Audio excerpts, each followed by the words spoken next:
আসসালামু আলাইকুম রহমতুল্লাহি ওয়াবারাকাতু। প্রিয় দেশবাসী, আগামীকাল 3 মে হেফাজত কর্তৃক আয়োজিত ঢাকা সরারদি উদ্যানে মহাসমাবেশ।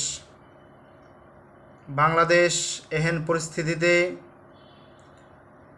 নারী কমিশন নামক যে কমিশন নারী বিষয়ে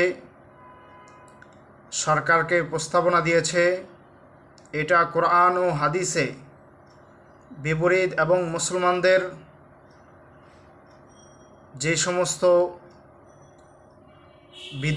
বিধিবিধান আছে আল্লাহ তাআলার দেওয়া, এই সমস্ত বিরুদ্ধে তারা যুদ্ধ ঘোষণা করেছে। এই প্রতিবাদে এবং নারী কমিশন বাতিলের প্রতিবাদে